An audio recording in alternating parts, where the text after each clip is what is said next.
शिव शम्भो शम्भो शिव शम्भो शिव शम्भो शिव शम्भो കർപ്പൂരമെരിയുമ്പോൾ കണ്ഠങ്ങൾ നിറയുന്നു ശങ്കര എന്ന നാമം.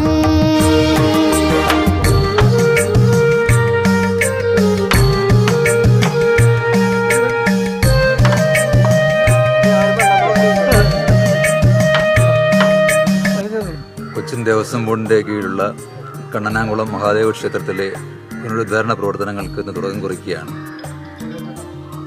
ഒരു നാട്ടിലെ ഐശ്വര്യത്തിൻ്റെയും സമ്പൽ സമൃദ്ധിയുടെയും പ്രതീകമെന്ന് പറയുന്നത് ആ നാട്ടിലുള്ള ക്ഷേത്രം വളരെ നന്നാവുക എന്നുള്ളതാണ്. നാട്ടിലുള്ള ഓരോരുത്തരുടെയും അല്ലെങ്കിൽ നാട്ടുകാരുടെ മൊത്തമുള്ള ആ ഒരു ഐശ്വര്യത്തിന് പ്രതീകമായി നിലകൊള്ളുന്നതും ആ നാട്ടിലെ ഒത്തുകൂടലിൻ്റെ വേദികളായിട്ടുള്ള ക്ഷേത്ര സന്നിധികളാണ്. അപ്പോൾ ക്ഷേത്രത്തെ നമുക്ക് എത്രത്തോളം നന്നാക്കാൻ പറ്റുമോ അത്രയും ഐശ്വര്യം നമുക്കുണ്ടാകുന്നതാണ്.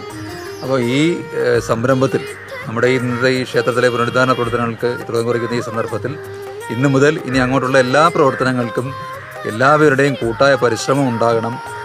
അപ്പോൾ അതിന് എല്ലാവരും, പ്രത്യേകിച്ച് ആരും തന്നെ ദേവസ്വം ബോർഡിലെ ആൾക്കാരായാലും നാട്ടുകാരായാലും ഉപദേശ സമിതിയായാലും എല്ലാവരും കൈമയും മറന്നിട്ട് ഒത്തൊരുമയോടെ പ്രവർത്തിച്ചിട്ട് നമ്മളിപ്പോൾ 5 വർഷത്തെ ഒരു സമയമാണ് ചോദിച്ചിരിക്കുന്നത്. പക്ഷേ അതിനുള്ളിൽ തന്നെ നമുക്ക് ഈ പുനരുദ്ധാരണ പ്രവർത്തനങ്ങളെല്ലാം പൂർത്തിയാക്കാൻ കഴിയട്ടെ.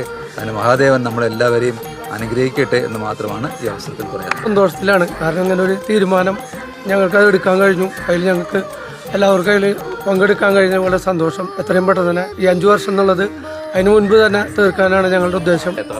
ഈ ദേശത്തെ ഒരു മറ്റൊരു ശിവക്ഷേത്രം ഈ ഒരു തേജസ്സോട് കൂടിയിട്ടുള്ളത് ഇല്ല എന്ന് തന്നെ പറയാം. അപ്പോൾ ആ ഒരു ക്ഷേത്രത്തിലെ ഒരുപാട് കാലമായിട്ട് ഭക്തരുടെയൊക്കെ ആഗ്രഹമായിട്ടുള്ള ആ പുനരുദ്ധാരണ യജ്ഞത്തിന് നമ്മളിവിടെ തുടക്കം കുറിക്കുകയാണ്. അപ്പോൾ അത് എല്ലാ തവണയും പറയാറുള്ളത് പോലെ തന്നെ പറയുകയാണെങ്കിൽ ഒരു ക്ഷേത്രത്തിലെ സ്ഥൂല ശരീരം, ദേവൻ്റെ സ്ഥൂല പുറത്തുനിന്ന് കാണുന്ന ശരീരമായിട്ട് ദേവൻ്റെ മൊത്തം ആ ശരീരമായിട്ട് നമ്മൾ കാണുന്നത് ഈ ക്ഷേത്രത്തിൻ്റെ വാസ്തുവിനെയാണ്, അതായത് ഇതിൻ്റെ നിർമ്മിതികളെയാണ്. അപ്പോൾ ആ നിർമ്മിതികളിൽ ആ ദേവൻ്റെ ശിരസിൻ്റെ സ്ഥാനത്ത് ശ്രീകോവിലും, ഹൃദയത്തിൻ്റെ സ്ഥാനത്ത് മുഖമണ്ഡപവും, നാഭിയുടെ സ്ഥാനത്ത് ബലിക്കൽപുരയും, നട്ടെല്ലിൻ്റെ സ്ഥാനത്ത് ധ്വജവും, അങ്ങനെ ഗോപുരത്തിൻ്റെ സ്ഥാനം എന്ന് പറയുന്നത് കാൽപാദങ്ങളായിട്ടും കണക്കാക്കുകയാണ്.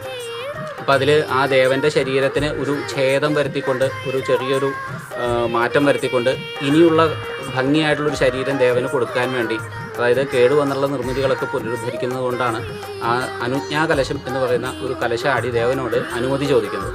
അപ്പോൾ ആ അനുജ്ഞാകലശമാടി 5 വർഷത്തെ പഞ്ചവത്സര പര്യന്തമായിട്ടുള്ള ഒരു കാലപരിധി നിശ്ചയിക്കുകയാണ്. ഈ 5 വർഷം കൊണ്ട് ഈ പറഞ്ഞ ബലിക്കൽപുര, വലിയമ്പലം, ചുറ്റമ്പലം മുതലായിട്ടുള്ള ഭാഗങ്ങളൊക്കെ പുനർനിർമ്മിച്ച് ദേവന് കൊടുത്തുകൊള്ളാം, ദേവന് സമർപ്പിച്ചുകൊള്ളാം എന്നുള്ളൊരു പ്രാർത്ഥനയായിരുന്നു അത്. ആ പ്രാർത്ഥനയുടെ കൂടെ പുതുതായിട്ടുള്ള ഒരു ആയുധം, ഒരു ദേവനെ തന്നെ പൂജിച്ചുകൊണ്ടുള്ള ഒരു ആയുധം, ആ ആയുധം കൊണ്ട് ദേവൻ്റെ ഭാഗമായിട്ടുള്ള ഈ ബലിക്കൽപുരയുടെ ഒരു അംശം പൊട്ടിച്ചുകൊണ്ട് നമ്മളിവിടെ ഈ യജ്ഞം ആരംഭിക്കുകയാണ്. അപ്പോൾ കൃത്യമായിട്ടുള്ള സമയത്ത് പറഞ്ഞ കാലപരിധിക്ക് ഉള്ളിൽ തന്നെ ഈ കാര്യങ്ങളെല്ലാം ഭംഗിയായിട്ട് നടന്ന് ദേവന് സമർപ്പിച്ച് ഒരു നവകാഭിഷേകത്തോട് കൂടിയിട്ട് ദേവനെ ഏൽപ്പിക്കാൻ നമുക്ക് പറ്റുമെന്നുള്ള പ്രാർത്ഥനയോടെ ആരംഭിക്കുകയാണ് മനുഷ്യൻ.